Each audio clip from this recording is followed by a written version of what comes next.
As you guys can see on screen now, Tesla stock had an extremely quiet day following their earnings for Q3, up a mere 22%, nearly $50 per share. One of the many reasons, I admit out loud, my brain is far too small to try and time the market, so I don't bother. Now, if I didn't know any better, and I don't know what the actual reason is, but I suspect that suddenly the people who were panic selling out of Tesla stock because margins are collapsing, EV demand collapsing, it's the end of the world, Tesla's just a car company, the same people who panic sold out of the stock are now panic buying their way back in. I don't think this has a whole lot to do with autonomy, but the fact that gross automotive margins are a little bit more robust than some people may have thought. And of course, Tesla's costs to produce vehicles continue to decline quite meaningfully, as we can see on screen now. So imagine that Tesla costs coming down, which they can pass on to consumers, and gross automotive margins not actually collapsing towards zero. Now, the media and analyst reactions. All right, let's turn to Tesla. The shares are surging, of course, after the company, after the bell yesterday, reported better than expected profit. Let's get the take from two analysts who are on different sides of this. Colin Langan, Wells Fargo analyst, joins us. He has an underweight rating. Did raise his price target to 125 from 120. Tom Narayan also joins us frequently. RBC Capital Markets analyst, has an outperform. He raised his target as well, and as you might imagine, it's far higher at 249. And just a little bit of context for those of you who maybe don't watch quite regularly, Tom is the first analyst that I'm aware of to actually begin modelling out Tesla licensing FSD in the future in his ultra long-term Tesla valuation model. Colin previously actually quite bullish on Tesla, but I don't know what's happened. It's totally a coincidence, but roughly the same time that Elon started sharing his extremely controversial political opinions, Colin seems to have become quite bearish on the company. I'm not sure what went on there, but anyway. So the point here, Tom must get a lot of credit for the fact that he was not only willing to consider the possibility of Tesla licensing FSD, but to assume that it will happen, because funnily enough, Tom and I are on the same page here. When I first published my Tesla valuation model back in 2021, it already had Tesla licensing FSD in the future. It seemed inevitable to me.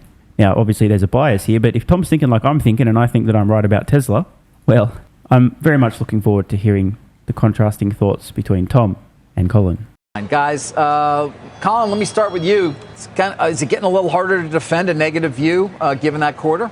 I mean, the quarter alone was a good quarter. I'll give them credit for that. OPEX, energy gen was stronger. But look, it was a 12-cent beat versus consensus. 7 came from full self-driving release, which is really an accrual for prior deliveries, prior services they gave on software. So I really think that should be considered one time in nature. And most of the rest was actually stronger EV credits. I'll give them credit. The COGS were very, very good. But for my concern has been that price cuts and volume. And year-to-date volume's down 2%, and pricing was down 3% in the quarter.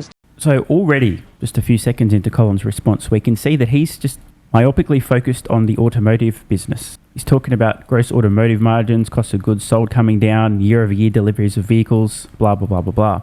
And don't get me wrong, this is a big part of Tesla's business today. And as I said earlier in the intro, it's probably the core reason why a lot of big money dived into Tesla stock. The same big institutional investors who panicked out over gross margins coming down are now panicking back in over them going up. But at Tesla's We Robot event just a couple of weeks ago, we learned so many juicy nuggets about their plans to completely disrupt transportation and unlock a $10-trillion opportunity. And on the earnings call, a little bit more clarification on plans, volumes for the robotaxi, the Cybercab, 2 to 4 million units a year. Meaningful stuff. Expectations for the first Tesla robotaxis to begin operating literally next year, a few months from now at most, maybe 12, 13, 14 months in the worst case would be next year. Most likely in Texas and California first, and possibly some other states by the end of the year. And again, the autonomous opportunity is going to dwarf Tesla's automotive business, make it look like a rounding error. And the reason I continue to underscore this, I scratch my head. A couple of years from now, should Tesla be successful in launching their robotaxi service, mass production of the Cybercab, and by the way, Tesla did say mass production in 2026, not initial production. People are going to look back at folks like Colin who were myopically focused on Tesla's gross automotive margins, their vehicle business. I mean, the guy's got what they say, like $120, $130 price target. They're going to look back and go, are you fucking serious, bro? Down 5% versus Q4. So the core auto business, I think, still is in struggle, but they did a good job on costs. I'll give them credit. And you're not a believer in Musk's predictions for next year in terms of the increase in sales? I am not. I think if you look at the lower price model is probably going to cannibalize some of Model 3 and Y. Also realize we're seeing demand there, as I just kind of highlighted. Demand is sinking on those models, even with the price cuts. So I think demand is going to definitely not fall short of the 20 to 30%. I actually think there's a risk volumes could be down next year. So I'm struggling, guys. Oh, man, I really am struggling here. So Colin must either be assuming that, call it a 15, 20, 30% more affordable version of something equivalent to a Model 3 or Model Y won't result in more consumers buying them. I mean, that's what Tesla's predicting. Or he just, for whatever reason, believes Tesla were incorrect when they said that production of those very more affordable vehicles literally begins in the first half of next year, was on track to begin in the first half of next year. The absurdity of this statement to suggest that their volumes could be down when they're going to be introducing a meaningfully more affordable vehicle next year, which again, I must underscore, enters production in the first half of the year. Never mind the fact that interest rates are likely to continue coming down lower. And don't forget, by the way, if Orange Man Bad wins the US presidential election, it won't be long before the US economy is booming once again and consumers are feeling it. People who've been delaying the purchase of a new vehicle likely to pull the trigger. So, I mean, but I'm finding it difficult to take Colin seriously. I'm trying my best to see things from his perspective. And I think his perspective, as we heard, core automotive business is what he was discussing when we referred to Tesla. Man, the poor guy. Yeah, I don't believe in it. I also think we have to focus on about margins, right? So a lower price Bro, you can't make this stuff up. Just when I finished roasting the guy for being, myopically focused on their core automotive business, he throws out margins. I can see exactly where this is going. Colin is about to explain why if Tesla sells a vehicle with a purchase price that's 20 or 30% lower than today's Model 3 or Model Y, their margins will collapse because it's not possible for them to maintain a comparable margin in percentage terms on a lower price vehicle, because that would require Tesla somehow massively reducing the cost of producing vehicles. By the way, that's exactly what they're going to do. We've heard this. They've told us. They're going to be implementing some of the things they've learned from the next-gen vehicle platform in these interim range of vehicles, which is going to lower the cost. But I can see it coming right now. Colin is going to explain why Tesla's margins, if they have a lower price vehicle, will be much lower as a percent versus today. I can just see it now. The average selling price is lower, therefore the watch. Model, it's going to be hard to make that profitably. And it's also going to be hard to slot that in because you're already getting something like $3,000 to $5,000 in financing promos on vehicles like the Model 3. Doesn't leave a lot of cushion to lower the price of the Model 2.5 or whatever people are calling on this lower price version. Tom, I would assume you have a different view, and obviously an important point here is that margins did come in well above what many had been anticipating, including, I believe, yourself. Yeah, I actually agree with a lot of what Colin said, believe it or not. The 17.1% gross margin ex credit was a strong beat. I do think if you take out those FSD deferred revenue piece, you still come out with a very strong gross profit margin ex credit. And that comes with all those price cutting. So exactly that is why we actually think that the automotive performance was actually pretty healthy. They were able to do it with substantial price cutting. Look at the other OEMs, the legacy OEMs, what's been happening to their margins with price cutting. And I actually think the setup for next year on growth, I agree with Colin. It's not going to be 20, 30% that maybe Elon is saying, but we have a 13% growth rate, which is actually where consensus is. There is growth rate, and if they can do it with the margin strength that they have, now folks can stop thinking about the automotive piece and margins and start looking at what really should drive the stock, right? Here it comes, folks. Which is non-automotive things, energy storage, autonomy, potentially Optimus. But now I think it's more of the distraction that was this automotive piece. Now folks can turn their attention to things that actually drive the stock price and the market capitalization to where it is. Well, Colin, is there election risk around Tesla stock? Bro, there is election risk, all right, not just around Tesla stock, but the entire fucking planet. Worst case scenario, somehow, miraculously, the bell curve is more real than I realised. Kamala becomes president, mate, all bets are off. US economy is going to implode. It'll be a fucking disaster for literally everyone. As I've said, though, I think Trump's going to win by a landslide, but don't get me wrong. If Kamala becomes a president of the United States, by the way, I didn't want to say the president because she's kind of like a puppet for the machine, so calling her the president doesn't feel right. Just a president, right? The puppet behind the machine. And the machine's running the show, and they have it in for Elon, and he's strongly endorsed Trump. Oh, dude, it's going to be very bad, not just for Tesla, but I think much more broadly.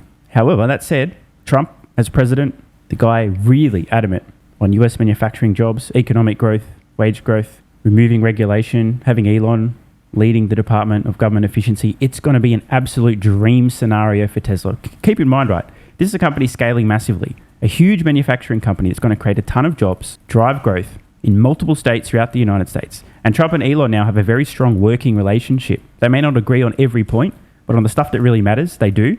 Trump has Musk's ear and vice versa. I mean, Elon's literally been campaigning, not for Trump so much, he's endorsed him, but for America and the values that Trump's fighting for. So these two together as a dream team would be incredibly positive for Tesla. Musk also mentioned on the call, if the Department of Government Efficiency actually does happen under a Trump administration, this may also be a little bit of a bridge toward regulatory approval and fast-tracking that process for autonomous vehicles. In short, Kamala, fuck my life, dude. If that happens, I mean, I might just jump out a window.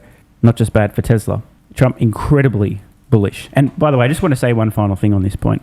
There's a lot of people, I was going to say it, like people suffering from small brain syndrome, who, for whatever strange reason, are under the impression that a Trump presidency would be, quote, bad for Tesla.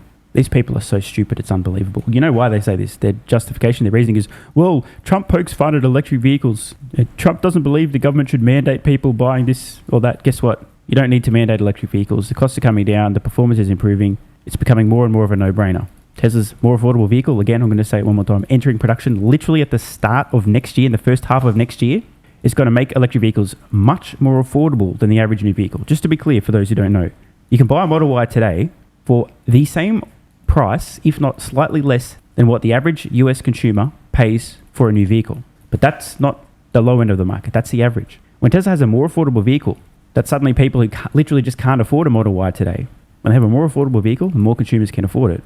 Many more consumers will end up buying Tesla vehicles, meaning more electric vehicles sold and less internal combustion engine vehicles sold. So this disruption will happen with or without government fuckery. And you can guarantee a Trump presidency would be phenomenally positive for Tesla. And bigger picture, it'll be great for the economy, which itself will be helpful for Tesla, because right now people are feeling the pinch. I don't really feel like they can afford a new vehicle. If you've got a booming economy, strong wages growth, high employment, etc., more people who previously were putting off the purchase of a new vehicle might feel like, okay, now's the time. I feel good. I'm taking more home more money, cost of goods are coming down, blah, blah, blah, blah. Win, win, win, win, win. Is that part of the thesis at all? Well, one, I think, just on the last points, I mean, I think the stocks are forward-looking, and so can the level of cost performance continue? They cut price about $1,500. Can they really take another $1,500 sequentially? Now, look, I'm sorry to have to do this to you, Colin, but on screen now, we're looking at Tesla's cost of goods sold for the Model 3 and the Model Y over time. Can anyone notice a trend? Like, is there a trend here, a visible trend? For example, is the cost of goods trending up or down? Oh, yeah, it is. It's trending down, isn't it? Interesting. Now, what was this weird blip in the middle? This was the supply chain shocks during the scamdemic, the fascist shutdowns, futile, inhumane fascist shutdowns. So for a while, their cost of goods rocketed up, but there was a reason for that. It was a once-in-a-century type event. But look at the trend. Since that point in time, Tesla's cost of goods come down a couple of $1,000 quarter over quarter. This is a trend. Colin, it's a trend. Their cost of goods on average will continue lower over time. So to answer your question, yes, they can do this again and again and again and again, and that's what they will do, which will result in more vehicles being sold and comparable margins, if not expanding margins over time. I don't think so. So I think as we go into Q4, not only do you have the FSD coming down, but you're probably going to still have some of that pricing pressure continue. So I think forward looking, I think we're going to still see the auto business under pressure. I also would take a different view on the robotaxi view. We just had that robotaxi event. There's still challenges. They really aren't addressing some of the issues there. Can they actually do this with vision only? Will the economics work? Will they get regulatory approval? Realize that robotaxi event was done in a Hollywood studio because the vehicles aren't yet approved to actually be tested on public roads yet. So there's a lot of challenges ahead. So I would actually take the counter on the robotaxi side. I actually think, you look at companies like Waymo, they're actually doing a lot better. Well, that was hard to watch. Now, am I imagining things? Did I hallucinate the fact that a couple of years ago, Colin actually said things about Tesla that seemed to make sense? I mean, what happened? The good news is, I think Colin is actually not unique among his colleagues on Wall Street in being extremely skeptical around Tesla, especially autonomy. And we heard the amazing, fantastic favorite line of all the analysts, Waymo is ahead of Tesla. Now, I've covered this before in great detail. I don't want to ramble on too much, but I do understand that especially after Tesla stock soars, there's probably a few people that don't watch the channel often/ever. If you're new, welcome, by the way. There's not a question as to whether or not full autonomy will work with vision only. There's over 1 billion examples of it already today on Earth called humans with just a vision only system. So we have proof of concept. We also have videos online. Just look on X or YouTube. You can see people all over the place, especially in California, doing intervention-free drives for 10, 15, 20, 30, 60, 120 plus minutes, not touching the wheel at all. I mean, what more do you need to see to understand that it can work? It is working Obviously not everywhere, obviously not perfectly, but the rate of improvement is what you need to look at. And there's a measurable rate of improvement in the software. Like, even a potato, maybe not quite a potato, surely can understand that if the interventions per mile is decreasing over time, meaning the software is getting better over time, and we can already watch intervention-free drives in many places, it is only a matter of time that vision only will work. And the idea that Waymo is ahead of Tesla, this is a false perception that many analysts happen to have, because Waymo, they're in box ticker mode, right? Just total Poindexter mode.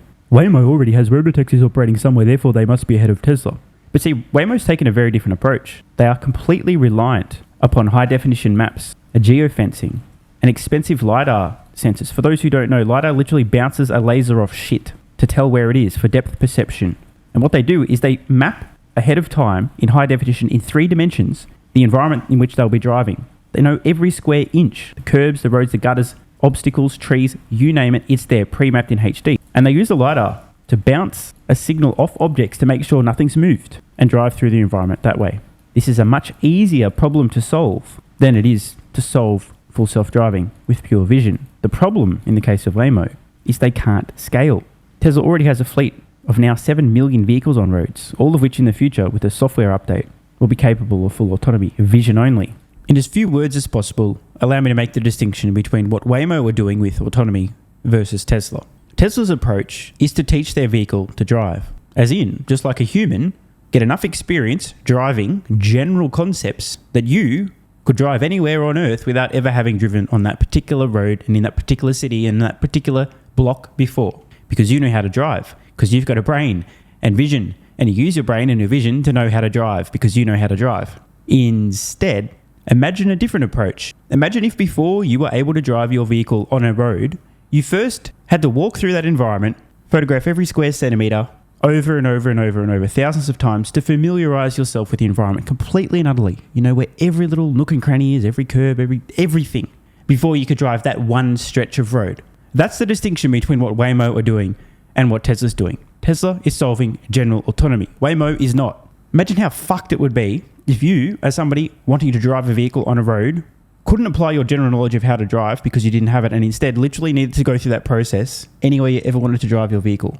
You need to map the whole thing in your head in explicit detail beforehand. It's absurd. It won't scale. How do people like Colin not get this? To put it simply, if your goal as a company were to exist for, 10, 15 years, just this is hypothetical, I'm totally not directly referring to Waymo, and 10, 15 years after your founding, to have a few thousand vehicles on roads that each cost over $100,000, and to still be losing colossal amounts of money, not at all profitable, to be operating at a very small scale and delivering autonomous rides in a few tiny pockets of a few tiny cities in the United States. If that was your sole goal, to exist for around 15 years, to lose shitloads of money and have a tiny little fleet of vehicles, the way that you would approach this problem is exactly how Waymo's done it. 100+ thousand vehicles in terms of the price point, right? You're spending over $100,000, expensive sensors, you got to pre-map everywhere in HD, you have to geofence, you can't widely scale, your hardware costs alone are astronomical, and in order for you to make the software better, you literally need to pay people to drive the vehicles around. If that was your goal, to be an unprofitable, low-scale business that didn't have a chance of scaling rapidly over time, but to do a few nice little party tricks, some autonomous rides, yeah, totally the Waymo approach. But if your approach, for example, just another hypothetical, I'm definitely not talking about Tesla, was in fact to unlock a $10 opportunity and to massively, rapidly scale a fleet of autonomous vehicles globally with essentially the click of a finger, a different strategy probably would be to focus on a pure vision system, because that way you can put a couple of cameras on your vehicles, cost you fuck all, sell those vehicles to consumers even before you've actually solved autonomy, make thousands of dollars on each vehicle sold because it's an incredibly compelling product, but encrust them with the cameras that you'll need to later operate those vehicles completely autonomously, give them the option to receive over-the-air software updates so you can make them autonomous overnight with a software update once you've solved the software problem, put millions of these vehicles on roads collecting data to improve your autonomous software, and then this is the best part of all, have your 7+ million customers, paying customers, who've bought your products and you've made a few $1,000s in profit as opposed to you spending $100,000 on the hardware. Have those people train your software to get better and collect data. It shocks me that folks like Colin can't see the distinction between what Waymo has done and what Tesla has done with autonomy and who will ultimately win. But the good news is the more folks that think like Colin, maybe think's not quite the right word, the further my money is going when I continue to buy Tesla with every spare cent. And watch, by the way, I have a prediction to make. The same folks who said that Elon was destroying Tesla's brand, Elon bad, opinions bad, Elon shouldn't have got political, I wish Elon would shut the fuck up, blah, blah, blah. Elon's distracted, Elon's not fit to lead, Elon's busy with X, are either going to be very quiet now, or alternatively, actually begin praising the guy again when nothing meaningful has changed other than the stock price. Want more content? Early access? A bunch of perks? Click the links in the pinned comment. AG1 is awesome. I've been taking it daily now for more than 3 years. It's a great way to fill in nutritional gaps. It's packed full of vitamins, minerals, and whole food source nutrients, plus has prebiotics, probiotics, and adaptogens to improve gut health, regularity, and help your body handle stress. I'm always looking for an edge to help me feel and perform my best, which is why I haven't missed a day of AG1 for more than 3 years. Just try it and see how you feel. Click the link in the pinned comment or head to drinkag1.com/SMR and get yourself a free 1-year supply of vitamin D3 plus K2 and 5 travel packs. This is what viewers of the channel had to say after trying AG1. I feel like I have a lot more energy since I started on AG1. Just got my AG1 in the mail. Legit feeling the effects after day 3. 3 months ago, I started AG1 and have been enjoying the evenness of alertness and energy that lasts the day. I just started the wife on it too. Are you convinced yet? I mean, hey, it's worth trying, right? Click the link in the pinned comment or head to drinkag1.com/SMR, or I can keep going. This viewer, after about a month on AG1, definitely a lack of fatigue in the afternoon. Pleasant side effect is that my coffee intake has imploded and is almost down to 0. One more? Yeah, why not? I honestly feel younger and will be continuing to use AG1. This stuff really is crazy good. I didn't think it would be, but this stuff is awesome. It really is what everyone is saying. One more? Don't mind if I do. I've just received my 3rd month supply. I've drank it every day. I have so much energy throughout most of the day. I'm productive, started a new business, started socializing, refurbished a boat. It's no coincidence. Thank you for your persistence, your integrity, and your insights. Now look, these are not my words. These are not my testimonials. This is what you guys and girls are saying. Maybe it's 100% placebo effect. But even if that's the case, I think it's money well spent. Click the link in the pinned comment or head to drinkag1.com/SMR and get yourself a free 1-year supply of vitamin D3 plus K2 and 5 travel packs.